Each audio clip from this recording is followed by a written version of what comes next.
ja en el segon dia del cicle de la setmana de la tercera dels nostres majors. Això de la tercera edat queda molt lleig. A més que som joves tots, no? Per tant, anem a obrir el dia d'avui en una conferència a càrrec de José Antonio Sancho Sempere. Tots el conegueu, a més de ser secretari de l'Ajuntament. José Antonio, me tenías que haber pasado las chuletas de todos los títulos que tienes. Ah, gracias.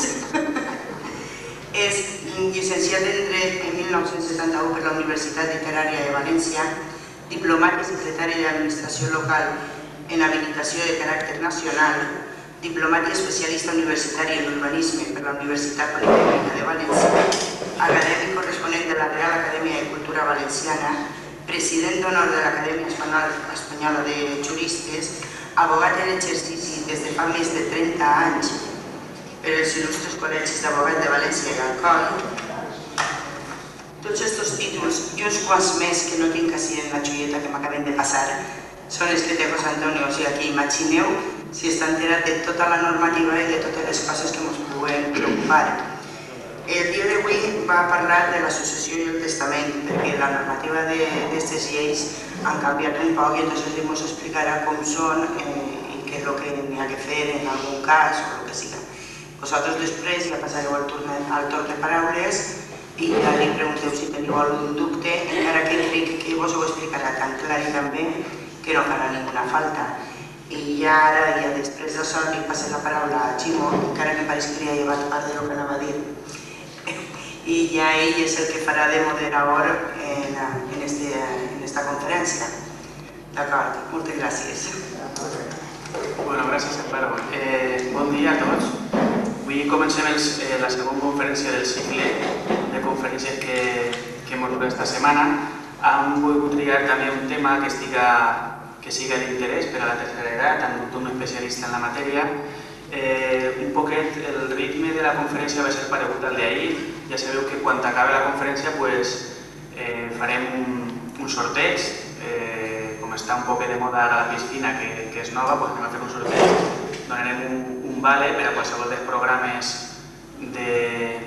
que té la piscina municipal. El Ezequiel avui no entrarà en el sorteig perquè ell va ser la mà innocent i el que li toca a ell. Entonces avui han decidit que no...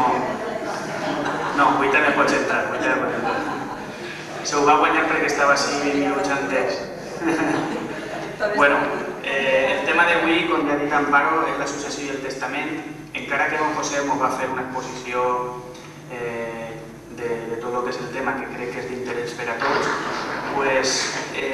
sí que és interessant. Després és una conferència que se dona molt a les preguntes, no com la d'ahir, que al volta ahir va ser un poc més teòrica, però avui és una conferència que la idea un poquet és que si algú té alguna pregunta o algun dubte, després el faig, perquè sempre coneguem casos, ens ha passat alguna cosa fent el testament, en les successions, no pensem només en els béns, també podem pensar en pensions, en huérfanos, orfandats, viudetats, tot el que són drets que queden als herederos.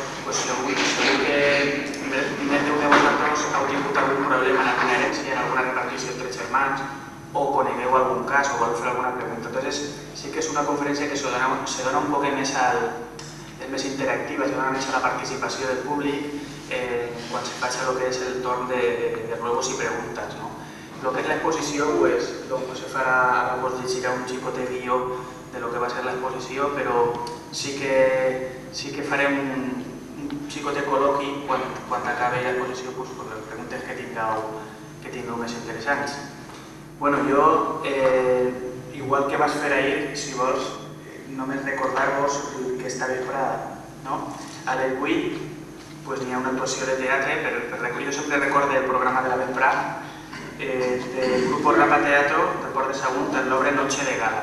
Esta vesprada sí, no? A les 8. Ja li dono la paraula a don José Antonio. Bueno, ara tindreu un micro inalàmbric quan acabi l'exposició, per si voleu fer alguna pregunta. I si a casa li poseu baix a l'Amparo.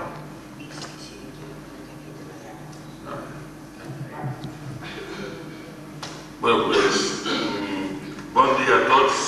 Com ha dit Joaquín, quan després acabem la conferència podeu parar la conferència perquè jo soc fill de pares que parlen en valencià i, no obstant, jo, com vaig estudiar en altra llengua, vaig a fer la posició en la llengua que vaig estudiar, que és, lògicament, on se queda més el coneixement i la forma d'expondre les coses.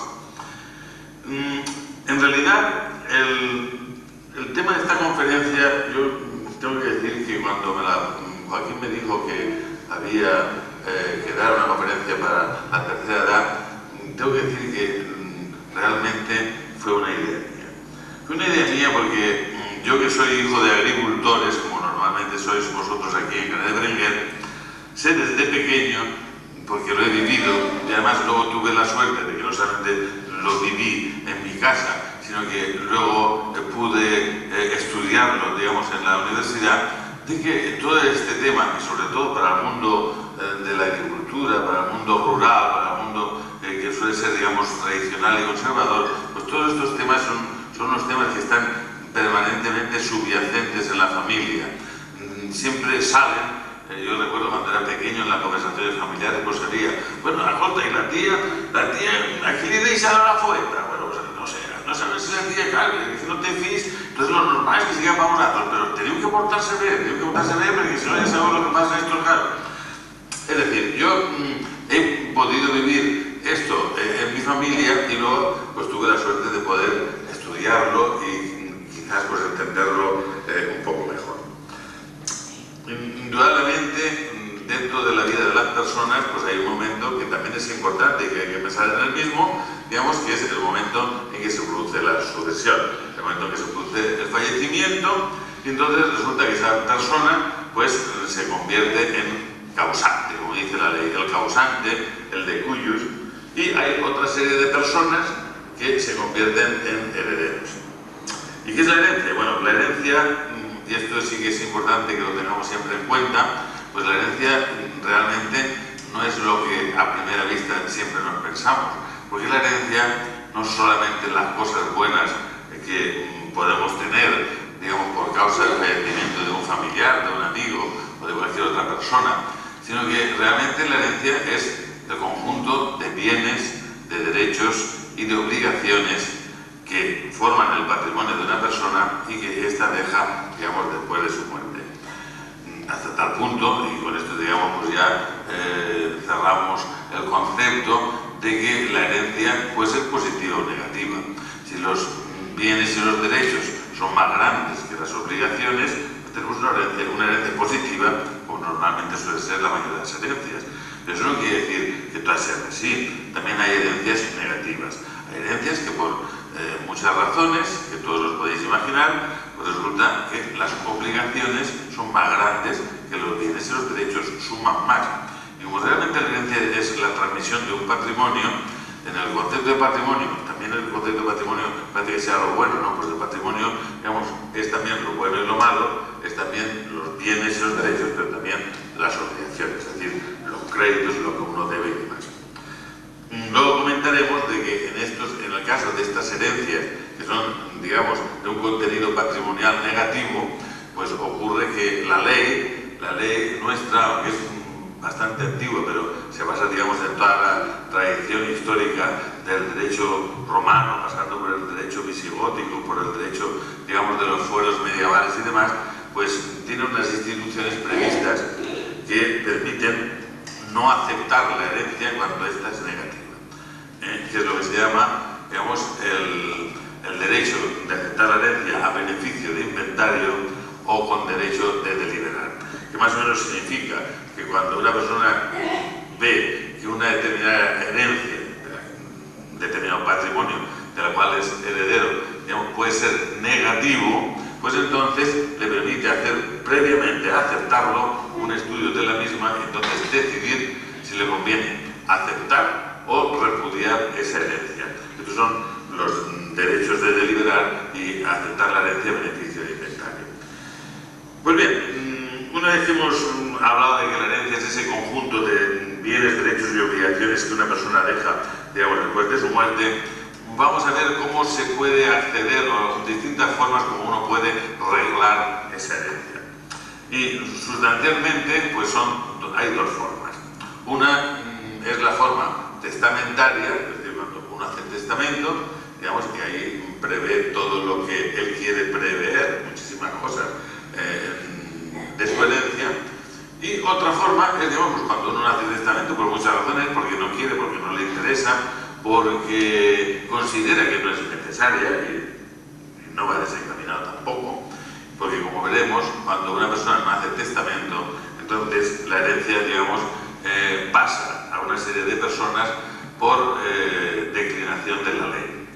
Entonces, en este caso, la ley es inteligente, la ley está hecha pues, por todos nuestros legisladores y demás, y resulta que la ley prevé, para los casos en que no existe testamento, una sucesión reglada que también hemos de analizar a continuación brevemente.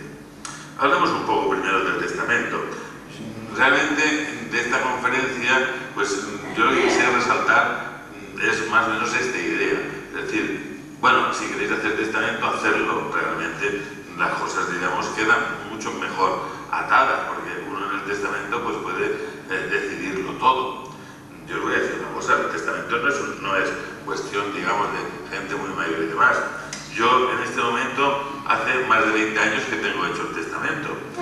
Entonces, en el testamento uno puede pues, dejar regladas una serie de cosas, hasta cosas inverosímiles, como el traje que me han de ponerse de corteciel o el de continente, bueno, y otras muchísimas cosas. Siempre uno tiene la potestad en el testamento pues, de poner todas estas cosas y demás, y es conveniente que sepáis que lo puede hacer. Puede poner las cosas más inverosímiles. No obstante, como el testamento siempre se hace normalmente, el testamento normal, ahora veremos que hay otra clase de testamento también, se hace ante notario, pues en este caso el notario se convierte en un asesor al cual le podéis preguntar cualquier tipo de cosas y él asesora, digamos, y dice pues lo que se puede hacer y lo que no se puede hacer, porque hay cosas que se pueden hacer y otras que no, porque la ley no lo permite. Pero en el supuesto de no hacer testamento, como también veremos después, pues la ley, como inteligente que es, prevé una serie de sucesión que está muy reglamentada y que hablaremos de ella después de hablar del testamento. Los testamentos hay de muchas clases. No vamos a hablar, por ejemplo, del testamento que se puede hacer en guerra. Hoy, desgraciadamente, pues también muchos españoles pues, se pueden ver inmersos en guerras y que dice que en un momento de la batalla del combate la declaración hecha ante dos testigos equivale al testamento hecho ante notario. Esto es el testamento, digamos, en caso de guerra. Luego hay una serie de condiciones, como que esos dos testigos lo protocolicen ante el capitán de la compañía, etcétera, etcétera.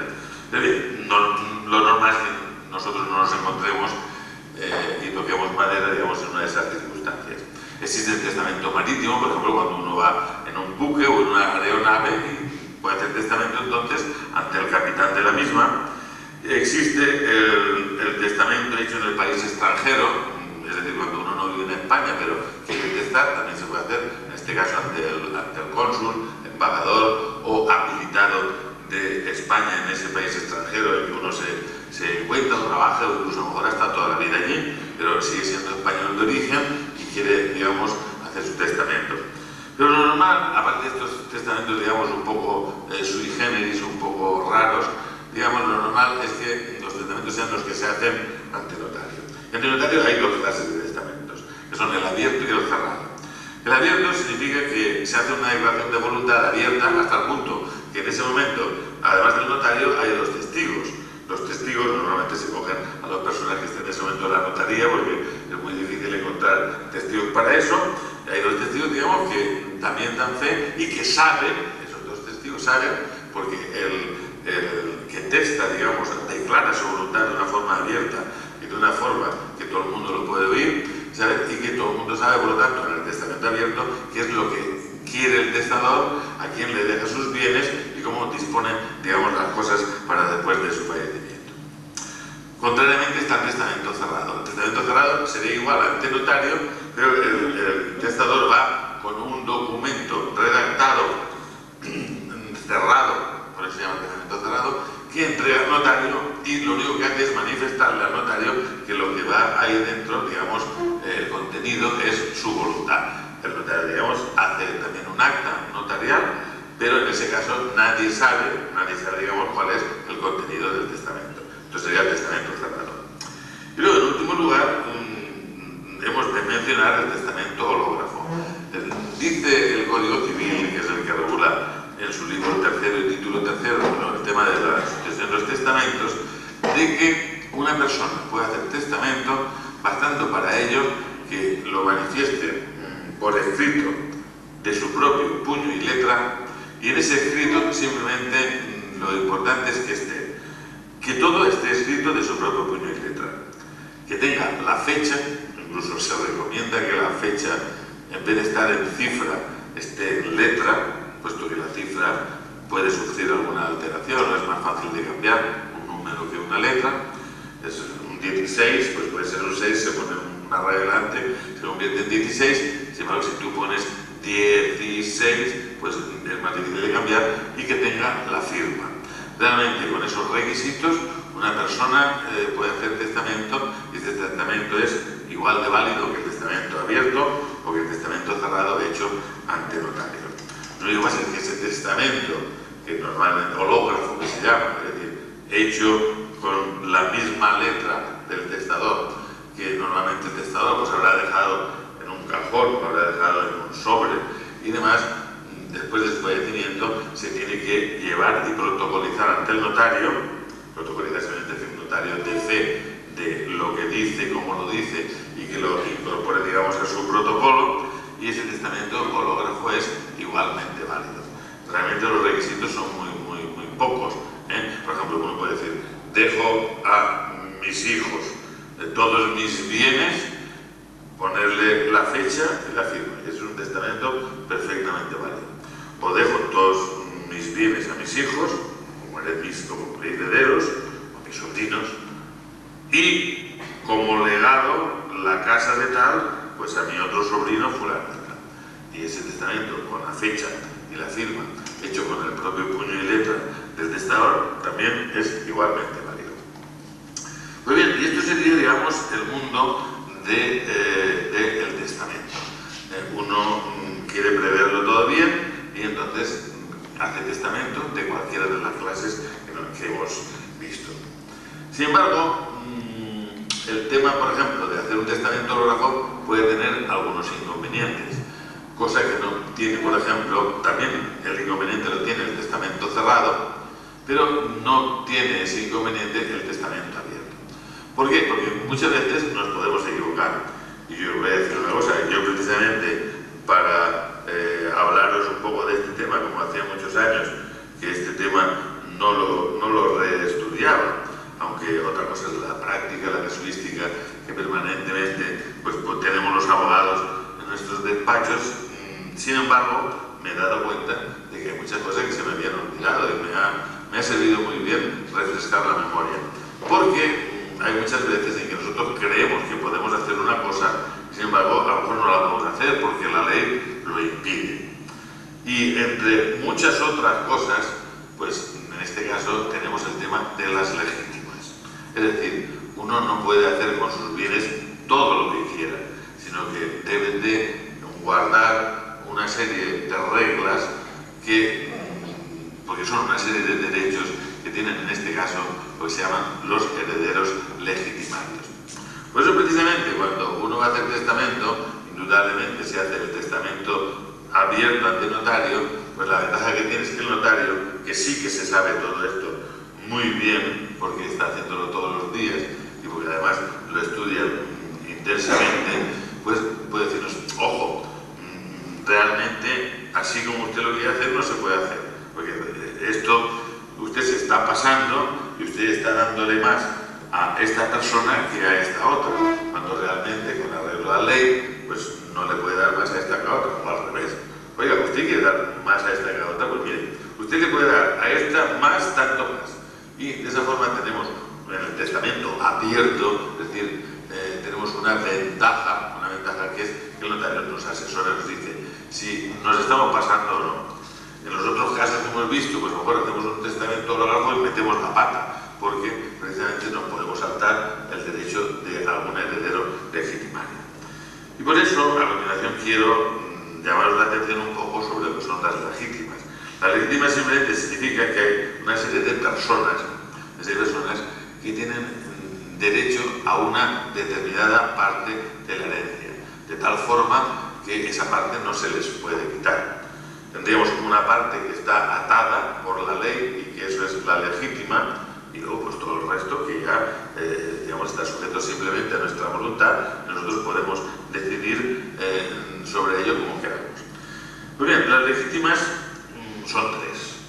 En primer lugar, la más normal, porque claro, siempre se piensa de que lo normal es que los padres mueran antes que los hijos, pero no siempre es así.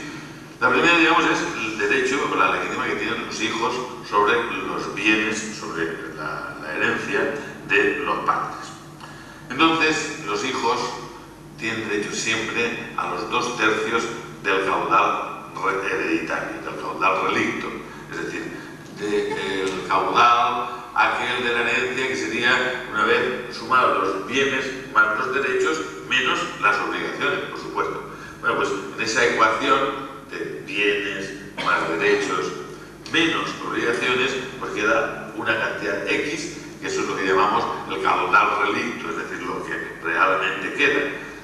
Por ejemplo, si yo tengo una casa que vale 100, tengo 100 en el banco y debo 50, pues tendría 100 que vale la casa, 100 que tengo en el banco, 200, menos 50 que debo, 150. Mi caudal relicto, digamos, en este caso serían 150. Pues bien, de esos 150, los hijos, todos en su conjunto, tienen el derecho a los 2/3 de ese caudal relicto. Y eso se llama la legítima de los hijos. Sin embargo, esa legítima, y quizás esto sea importante destacarlo, esa legítima no significa, por ejemplo, que si tengo 3 hijos y me queda un caudal relicto de 150, no significa que a cada uno le tocan 50, no. Porque la ley permite que de los 2/3 de la herencia, digamos, uno sea el de la legítima estricta y otro tercio de los dos sea lo que se llama el tercio de mejora. Entonces, la legítima estricta, eso sí que no se puede quitar a ningún hijo, es decir, que sería la tercera parte, digamos, de los bienes. Sin embargo, el tercio de mejora es repartible a voluntad del testador, de tal forma que de esos 2/3, un tercio obligatoriamente es legítima estricta y está asignado, pero con el otro yo puedo jugar. Por ejemplo, con el otro puedo dejárselo todo a un hijo, o puedo dejárselo a 2, pero al tercer hijo no, o puedo repartirlo entre todos los hijos por igual, que quizás sea lo más normal en los casos. Pero bueno, es importante saber de que esos 2/3 de legítima general realmente se subsumen en dos. Uno que es el de la legítima estricta, un tercio que es intocable, y otro el de mejora, que significa que esa mejora pues, puede ir o repartirse de la manera que nosotros queramos, mejorando más a unos hijos que a otros. Bien, y en segundo lugar, pues pasaríamos a la legítima de los padres y demás ascendientes legítimos. Al decir hijos, no solamente nos referimos a los hijos, sino que nos referimos a los hijos y demás descendientes legítimos. Son hijos, son nietos, son los hijos de los nietos, es decir, toda la línea descendente está incluida, en este caso, en los 2/3 de la legítima. Bien. Entonces, en cuanto al tema de los padres, pues tenemos los padres y demás ascendientes legítimos, que tienen también el derecho a una parte estricta, a una legítima. La legítima de los padres es, en este caso no son los 2/3, sino que es la mitad del caudal relicto, del caudal hereditario, la mitad. Así como los hijos tienen los 2/3 de legítima, pues los padres tienen solamente un 50%, la mitad. Excepto que concurran con la cónyuge supérstite, con la viuda supérstite del hijo o de la hija, en este caso con el cónyuge, en cuyo caso, en vez de la mitad, sería de un tercio. Entonces, en unos casos la legítima de los padres es la mitad, y en otros casos la legítima de los padres es de un tercio, si, digamos, su hijo, el que ha fallecido, está casado y tiene un cónyuge del cual no está separado, ojo, porque claro, si existía separación o existe divorcio, pues entonces las circunstancias, digamos, también cambian. Como si quizás a lo mejor luego en el diálogo pues podemos comentar. Y en tercer lugar, después de la legítima de los hijos, de la legítima de los padres, pues tenemos la legítima del cónyuge viudo, sea un cónyuge, digamos, sea el marido o sea la mujer. Pues bien, el cónyuge viudo, digamos, tiene también derecho a una legítima, pero esa legítima es variable según con quién concurra al llamamiento hereditario. Claro, por ejemplo, no es lo mismo, digamos, que el cónyuge fallece el otro cónyuge y concurra con hijos, porque en este caso solamente tiene derecho a un usufructo. Aquí veréis que vamos a hablar siempre de usufructo. Antes no hemos hablado, pero tanto en cuanto a la legítima de los hijos, los 2/3, nos referimos a la plena propiedad, como cuando hemos hablado a la legítima de los padres, o un medio o un tercio, también nos referimos a la plena propiedad. En el caso del cónyuge no hay plena propiedad, sino solo hay usufructo, como muchos de vosotros ya sabéis. Entonces, si el cónyuge concurre con hijos, digamos, ese usufructo solamente es de 1/3 del caudal hereditario, del caudal relicto. Si concurre con padres pero no con hijos, digamos, entonces es solamente la mitad, el usufructo de la mitad del caudal hereditario. Y si el cónyuge, digamos, viudo, el cónyuge supéstite, ni hay padres del cónyuge fallecido, ni hay hijos del matrimonio, pues entonces son los 2/3 el usufructo del cónyuge supéstite. Bien, entonces, claro, como veis, esto de la legítima pues es relativamente fácil, pero un poco complicado. Por lo tanto, si nosotros, por ejemplo, hacemos un testamento ortógrafo, nos podemos equivocar. Podemos meter la pata y dejarle a alguien, no dejarle, mejor dicho, su legítima. En cuyo caso, pues el testamento pues sería problemático. No es que fuera nulo, pero sería nulo quizás en parte, no en todo, pero quizás en parte. Mientras que en el caso del testamento abierto, como decíamos, pues lógicamente es el notario el que nos asesora, el que nos dice en cada momento lo que hemos de hacer. Pues bien, en la sucesión testada no suele haber problema porque o uno está informado y hace un testamento hológrafo bien hecho, respetando las legítimas, o bien, digamos, va al notario, en cuyo caso siempre tiene el asesoramiento del mismo. Pero quizás conviene que hablamos a continuación de qué ocurre cuando una persona no hace testamento, porque el testamento al fin y al cabo pues tampoco es obligatorio. Cuando una persona no hace testamento, entonces nos encontramos en lo que se llama la sucesión intestada, o la sucesión ad intestato, o también se llama la sucesión por patrimonio o por designio de la ley. Es decir, en ese caso, quien dice quiénes son los herederos no es el testador, sino es la ley. La ley es la que lo dice. Entonces, cuando una persona fallece y no ha hecho su testamento, veamos qué es lo que dice la ley. Pero la ley dice que en primer lugar, los herederos totales de todo el caudal relicto, digamos, son los hijos y demás descendientes legítimos. Porque no solamente se puede heredar de forma directa, sino también por lo que se llama por derecho de representación. Es decir, si por ejemplo, digamos, yo tengo 3 hijos y uno de ellos ha fallecido y tiene otros 3 hijos, digamos, pues entonces los que heredan por mi hijo fallecido son, lógicamente, mis nietos. Lo que pasa es que heredan por partes iguales, es decir, unos heredan por linajes, como dice el Código Civil, y otros por estirpes. Pero en cualquier caso, digamos, siempre heredan los descendientes. Muy bien, si no tenemos, en un caso donde hay unos padres y hay unos hijos, fallecen los padres, entonces los herederos legítimos, aunque no haya testamento, son los hijos. Y si, digamos, cuando fallece una persona no tiene hijos, es soltero o es casado sin hijos y demás, pues entonces, a continuación de si no tiene hijos, quienes heredan son los padres. No solamente los padres, son los padres y demás ascendientes legítimos. Pueden heredar los abuelos, pueden, digamos, haber fallecido los padres, imaginemos una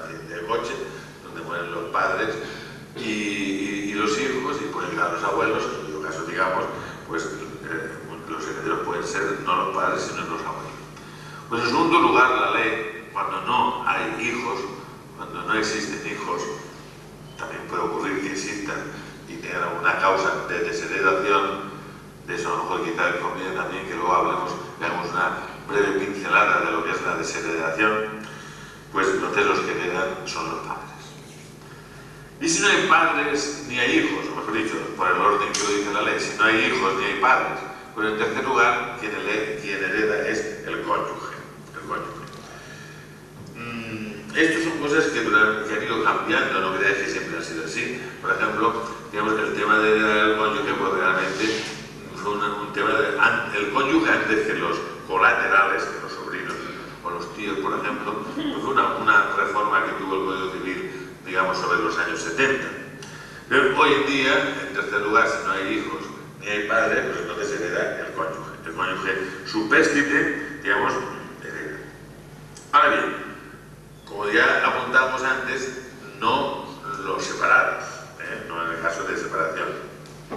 No en el caso de separación legal, es decir, que existe una sentencia de separación, y tampoco, digamos, en el caso de una separación de hecho, pero que esté fedatariamente reconocida, o sea, que sea fehaciente, que todo el mundo sepa y se pueda acreditar de que realmente, aunque no existía una sentencia, sí que existía una separación de hecho. Muy bien, si no hay separación, ni de hecho ni de derecho, en tercer lugar, a falta de hijos o de padres y de otros descendientes o ascendientes, hereda el cónyuge. Y si no hay cónyuge, es decir, si no hay hijos, ni hay padres, ni hay cónyuge, pues en cuarto lugar heredarían los hermanos. Los hermanos, o en quinto lugar, los hijos de hermanos. Hermanos o hijos de hermanos. Hermanos, hijos de hermanos. Y si no hay hermanos ni hay hijos de hermanos, bueno, pues entonces nos iríamos a los colaterales, otros colaterales hasta el cuarto grado. Y si no hay colaterales hasta el cuarto grado, aproximadamente el cuarto grado es, si no recuerdo mal, hasta los primos, a ver, 1, 2, 3, 4, 5, 1, 2, 3, 4, sí, hasta los primos segundos aproximadamente, o los sobrinos segundos quizás. Bien, para medir los grados, digamos, uno se tiene que remontar al progenitor común, y luego cada generación es un grado. De esta forma, digamos, se remonta al progenitor común y puede contar 1 o 2 y luego baja, digamos, por generaciones hasta el cuarto grado. Bueno, y si no hay colaterales hasta el cuarto grado, ¿quién hereda? Pues entonces, si no hay testamento, hereda el Estado. Es decir, llega un momento, y esto quizá, así como la sucesión testada, es decir, una sucesión por testamento, pues uno puede dejar heredero pues a cualquier persona, aunque no sea de la familia, aunque no sea ni hijo, ni ascendente, ni cónyuge, ni colateral hasta el cuarto grado, puede ser un amigo, puede ser incluso un desconocido, si luego acepta la herencia oportunamente. Sin embargo, en esta sucesión, que es la legal, solamente se pueden heredar los familiares hasta dentro del cuarto grado. Si no hay herederos o familiares dentro del cuarto grado, hereda el Estado. El artículo 956 del Código Civil dice cómo se tiene que repartir esa herencia en los casos en que hereda el Estado. Es decir, en los casos que no hay testamento, no hay hijos, ni padres, ni otros herederos, digamos, legitimarios o herederos ab intestato, entonces el Estado coge la herencia. Previamente tiene que haber una declaración de herederos hecha por un juez que diga que el Estado es decir, tiene que haber una demostración de que efectivamente ya no existen familiares dentro del cuarto grado con derecho a heredar, y entonces el Estado coge esa herencia, pero la ley le obliga a que no puede hacer lo que quiera el Estado, sino que la tiene que repartir de una determinada forma. Es decir, una parte importante de esa herencia, normalmente un tercio, tiene que ir a instituciones benéficas, a ONGs, diríamos hoy en día, de carácter municipal. Es decir, que un tercio podemos decir que tiene que revertir en beneficio del municipio de donde vive y ha fallecido esa persona. El otro tercio normalmente se reparten en otras instituciones, digamos que pueden ser también de carácter benéfico, asistencial, religioso, etcétera, de carácter autonómico, o por ejemplo la Diputación, o otros órganos de beneficencia de la misma, y el otro tercio para instituciones también de carácter benéfico, digamos, del Estado. Y esto sería lo que es la sucesión ad intestatum. Como veis, pues nosotros podemos preparar nuestra herencia de dos formas. De una forma directa, que es, digamos, haciendo nuestro testamento, o de una forma, o de simplemente dejar que nuestros bienes vayan a donde la ley quiere que vayan. Si uno realmente tiene hijos, la diferencia entre hacer testamento o no, pues es muy escasa, porque en realidad los bienes van a los hijos y demás descendientes legítimos. Si uno no tiene hijos porque es soltero y tiene padres, pues lo de hacer testamento pues, también es relativo, porque, como repito siempre lo digo, como la ley es inteligente, pues los bienes, digamos, vuelven otra vez a los padres y demás ascendientes legítimos. Si uno no tiene padres ni hijos, pues van al cónyuge y demás. Pero, no obstante, indudablemente, por el sistema de la sucesión testada, pues uno puede prevenir mejor las cosas que cuando lo deja al patrocinio de la ley. Porque, como hemos visto, la ley, aunque amplia, es limitada y puede llegar un momento en que a lo mejor pues, existan familiares, pues que sean familiares lejanos, familiares, digamos, incluso primos terceros y demás, pero que se les tenga más aprecio, digamos, de Fernando Marisa que digo que la familia hacerse, ¿no? Que a lo mejor que a otro más directo, en cuyo caso la sucesión intestada no nos sirve, tendríamos que ir a una sucesión de carácter testamentario. No sé, ni sé cuánto tiempo llevamos, ni sé cómo vamos, ni sé si estáis muy aburridos. Quizás... Sí. Sí. Vale, bien. No, entonces me comenta de que convendría que habláramos algo del tema de la desheredación. Bueno, aunque hemos visto que hay una serie de normas que establecen que hay unas legítimas, por lo tanto hay unos herederos que siempre tienen derecho a una parte de la herencia. Sin embargo, también hay una institución, digamos, que se llama la desheredación, y significa que aunque haya herederos legítimos, la desheredación no es para los que no son legitimarios, es decir, que la desheredación realmente solamente sería para los hijos y demás descendientes legítimos, para los padres demás descendientes legítimos o para el cónyuge. Entonces hay causas de desheredación que permiten que a esas personas no tengan ni siquiera derecho a esa legítima de la que hemos hablado. Son lo que se llama la incapacidad por suceder por haber una causa de indignidad. Causa de indignidad, es decir, una causa que haya motivado la desheredación de esa persona. La desheredación de la persona, pues por ejemplo, sería respecto a los padres, pues aquellos padres que hubieran abandonado, prostituido o corrompieren a sus hijos. Los que hubieran sido condenados por atentar contra la vida del causante. Ha habido un intento, digamos, contra la vida del causante, pues entonces lógicamente esa persona queda incluida en una causa de indignidad. Por lo tanto, es un motivo para que no se les deje también la legítima. Hay otros casos que en resumidas cuentas son aquellas personas que, resumámoslo, han tenido un comportamiento indigno, por eso se llaman causas de indignidad, indigno. Bien, padres respecto a los hijos, o bien hijos respecto a los padres, o bien los cónyuges entre sí.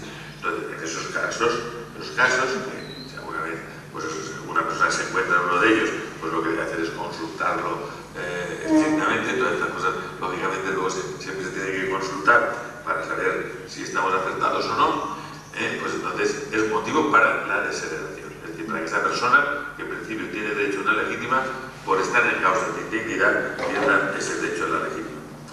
Como otras cosas interesantes, que hay muchas, digamos, pues no sé, yo por ejemplo, pues me gustaría mencionaros la colación.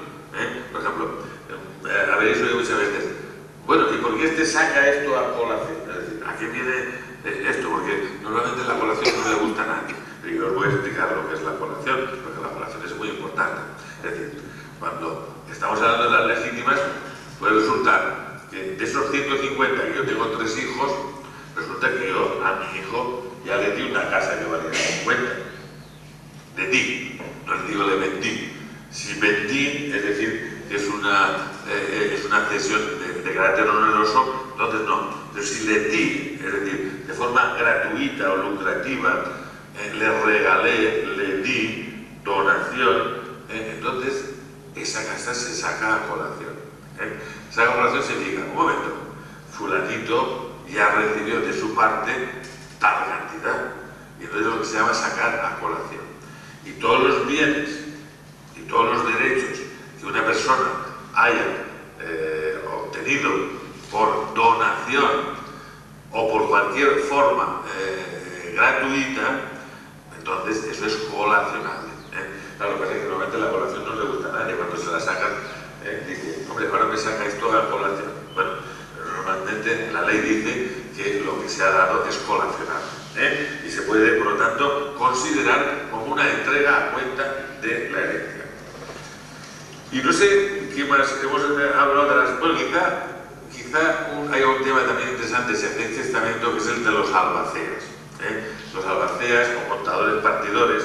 Nuestra legislación en este tema no está clara, y os lo digo por propia experiencia porque ha habido casos donde, habiendo nombrado en el testamento contador partidor, el juez consideraba que una cosa es el albacea y otra cosa es el contador partidor, en cuyo caso, digamos, casi sería aconsejable pues, nombrar las dos cosas a la vez, a un albacea que sea contador y partidor.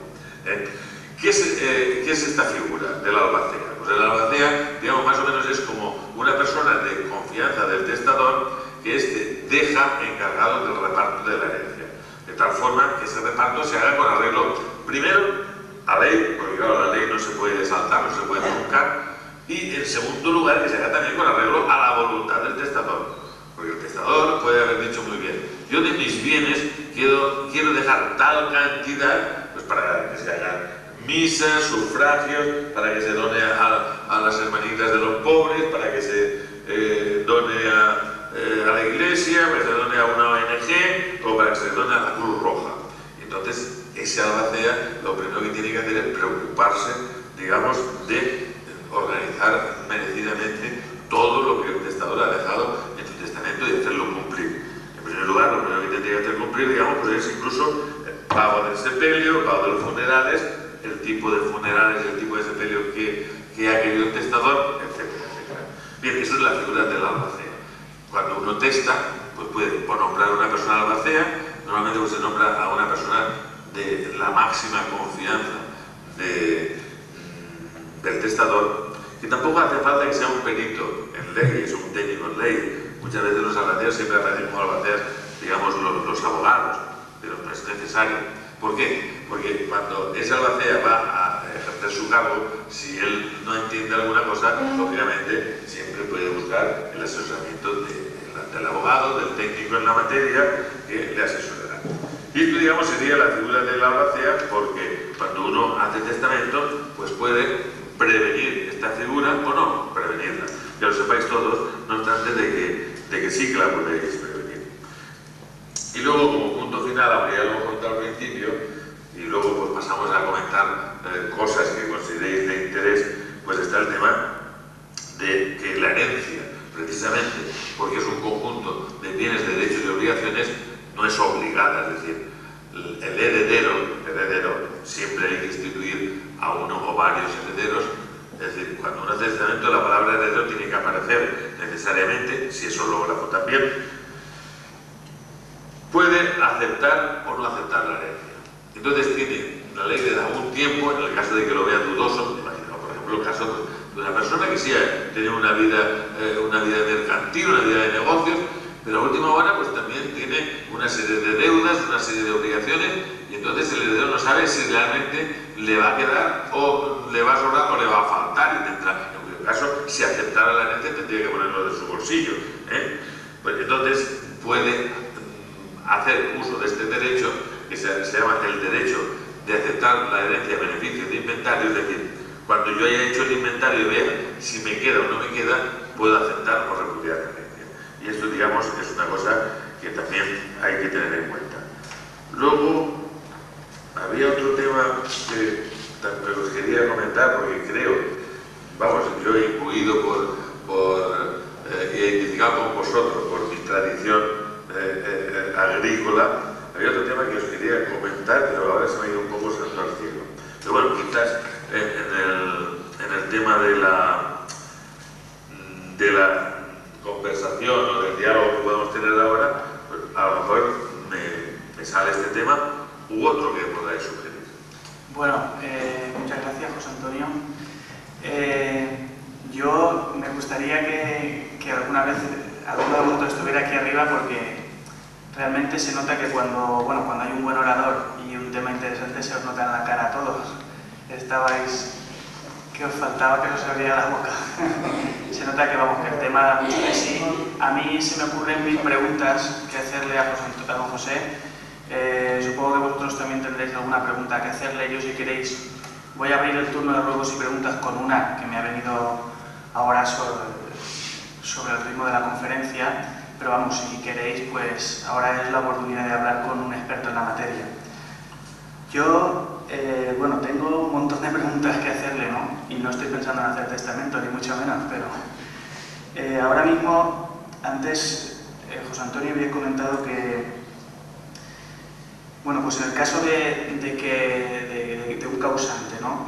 De un difunto, no ha hecho testamento y no tiene herederos directos, no tiene consanguinidad en primer grado, ni descendientes, ni ascendentes.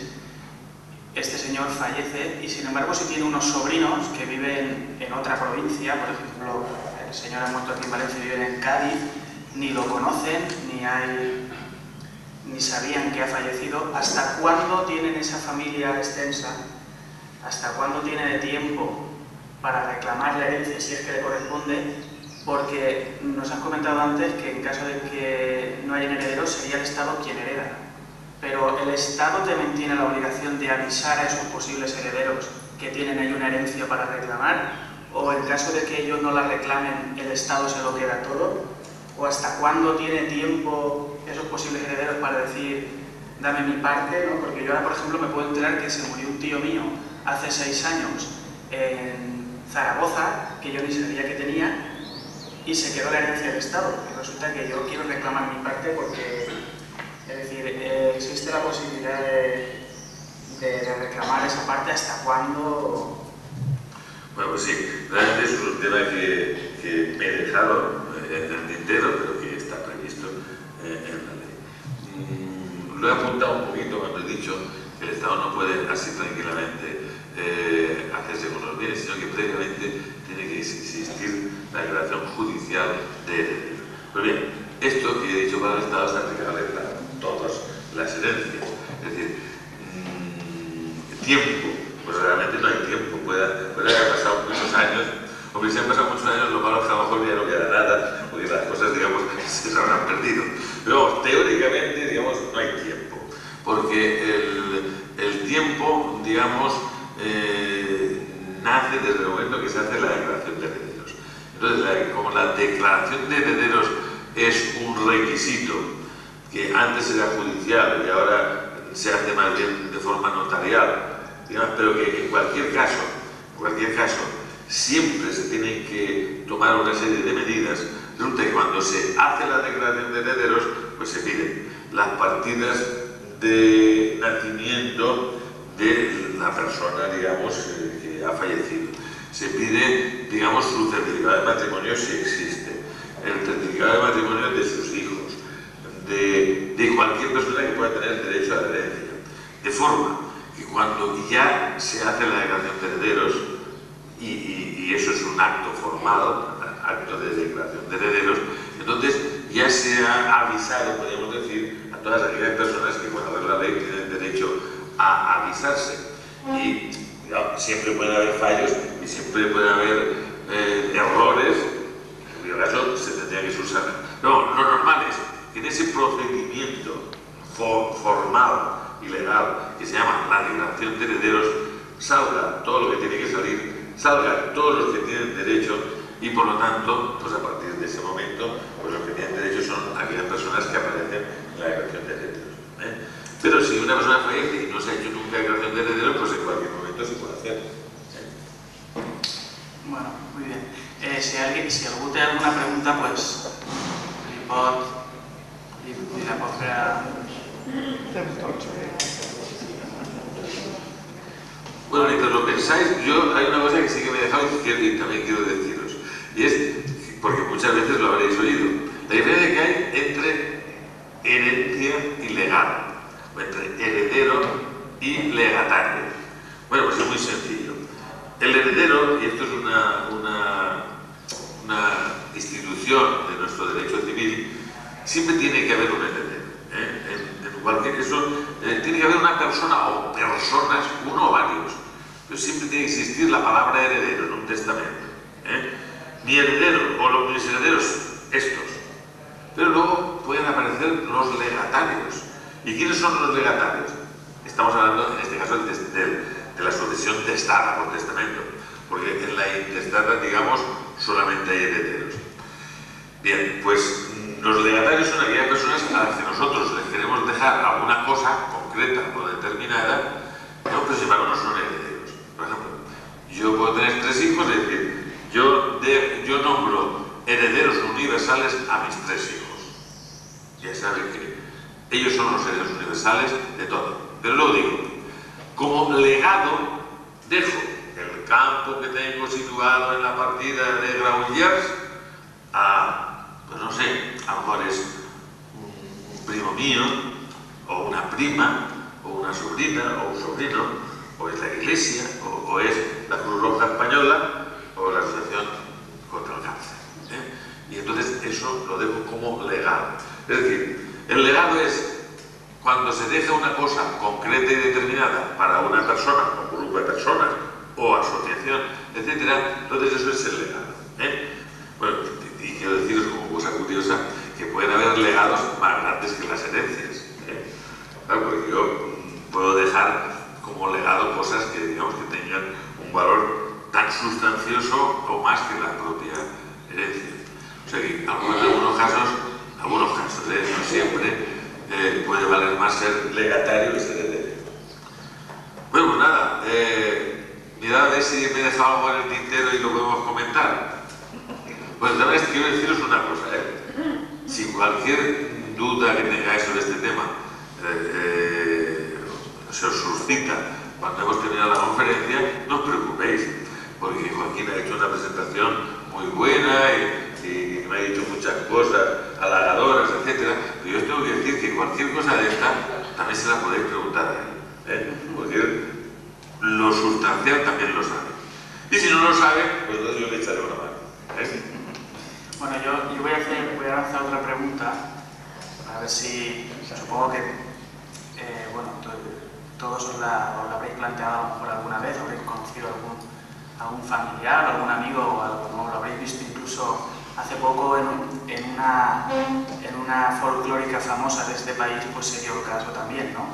Es decir, se puede dar el caso hipotético, bueno, el caso real, de un causante, de un señor, un difunto, que ha estado casado durante muchos años, pero meses antes de morir o años antes se separa.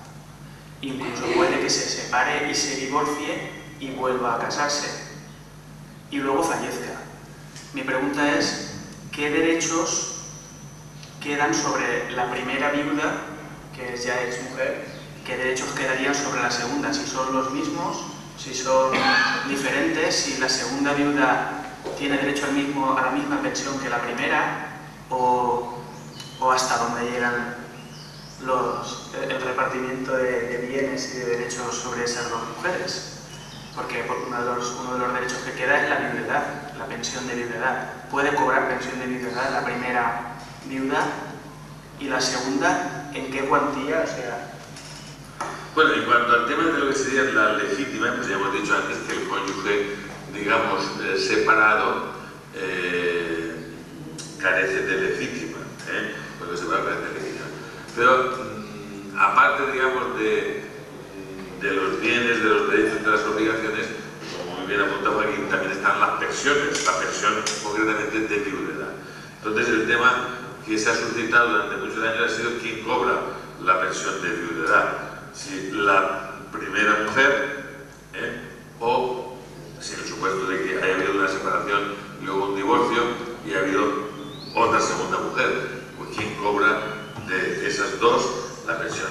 Esto porque durante muchos años estuvo sin solucionarse. Entonces eran los tribunales los que tenían que decidir y decidían cosas diferentes según los casos. Pero hoy en día está ya determinado de que la pensión de viudedad se cobra proporcionalmente al tiempo con que cada uno ha estado casado con una de sus mujeres o cada mujer con cada uno de sus maridos, y viceversa, por supuesto, también. De tal forma que, por ejemplo, yo he estado, digamos, cotizando a la Seguridad Social 30 años.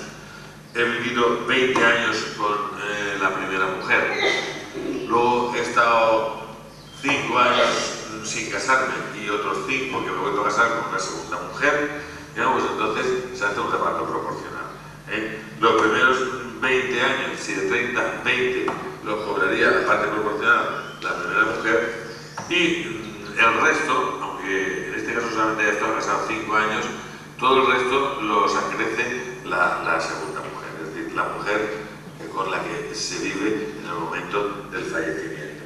En este caso puede tener incluso una mejora que sería de esos 5 años que, aunque están vacuos, sin embargo también acrecen a la segunda mujer. La segunda mujer, de alguna manera, está beneficiada, quizás sea por eso, porque es la que está en el momento del fallecimiento. Bueno, hombre.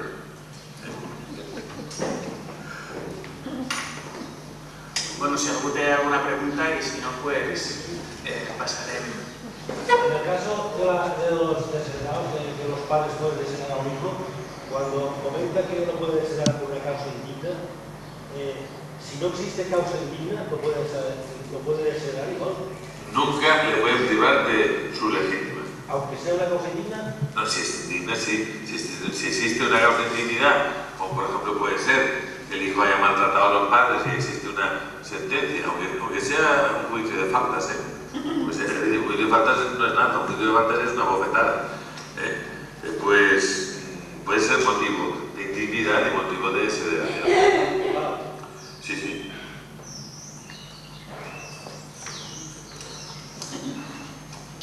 Una pregunta. Si supongamos que era la viuda con lo del marido, todo, o sea, el testamento es para la viuda. La viuda tiene hijos, pero ella le vende lo que tiene a un hijo. ¿Los otros no pueden reclamar si se lo vende? Bueno, es que claro, realmente... Se lo vende, es vendido. Vendido. No heredado, lo ha vendido. No, reclamar no pueden heredar porque lo único que se puede reclamar es de lo que queda después del fallecimiento. Uno tiene derecho, uno puede gastárselo todo, si quiere. Sí, pero la madre ha vendido todo un hijo y los otros hijos no pueden reclamar. Sí. Ah, digo, ¿verdad? Yo, esa pregunta se puede, si es así, claro. Bueno, digamos, lo normal es que el límite de lo que el padre pueda vender o dilapidar, digamos, el límite sea la legítima. Es decir, que uno pueda vender hasta donde llegue el derecho a las legítimas de los legitimarios. Y además, lo que pasa es que esto en la práctica suele ser prácticamente imposible de controlar. Bueno, yo que sé un caso, no precisamente en mi casa, pero sé un caso que la madre pues le vendió la casa a un hijo, los otros hijos no han podido sacar nada porque se lo había vendido su madre, no se lo había dado, se lo había vendido.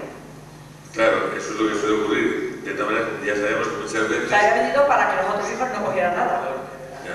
Claro, que muchas veces ya pues, el tema de la compra-venta pues, realmente encubre una donación, pero como eso son cosas muy difíciles de demostrar, y más cuando se trata entre padres y hijos, pues es un caso difícil.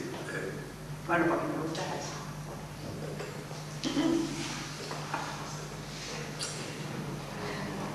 ¿Te preguntes? Bueno, tenia més preguntes? Bueno, si no hi ha més preguntes, agrair a José Antonio la seva assistència i anem a fer el sorteig que fem tots els dies. Bueno, així, el que jo vaig a otorgar és un número, només teniu que tindre uno cada uno, i el que anem a sortejar és un vale per a qualsevol dels programes que té la piscina municipal. No teniu per què utilitzar-lo vosaltres, podeu donar-lo a un nebot, a un net, a un fill, se pot. Entonces, la persona que isca guanyadora només té que passar per la piscina, donar els seus datos i triar un dels programes. Sí, per a que vaig a contar-los. Bueno, donar-li uno per ordre. I lo fiquen aquí.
Bueno, avui t'importaria ser tu la mano inocente, así seguro que no te toque. Que es que ayer...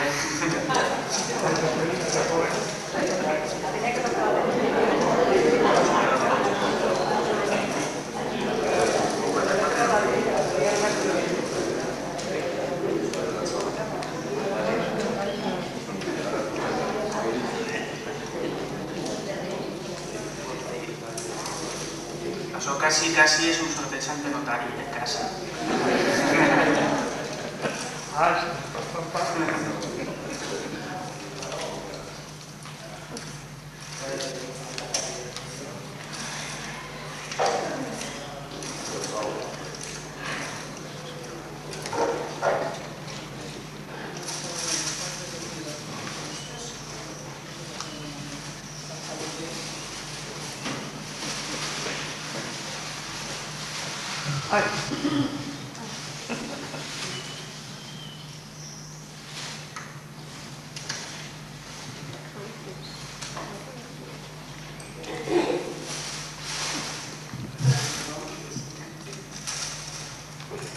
Bueno, el número de Wii es el 48. Estamos viendo que es una única intervención. Bueno, Ahora que yo me voy a grabar. pero bueno, pues Pero ahí no puede aprovechar. ¿qué tradición la familia de la No, pasión? yo creo que tiene una hora, Bueno, pues se pasa per la piscina i allí només té que deixar els datos i pot triar qualsevol del programa. Bueno, doncs així, si no hi ha més preguntes, donem. Deixem esta nit a les 8. A les 8 hi ha actuació de teatre en l'obra Noche de Gato. Fins demà.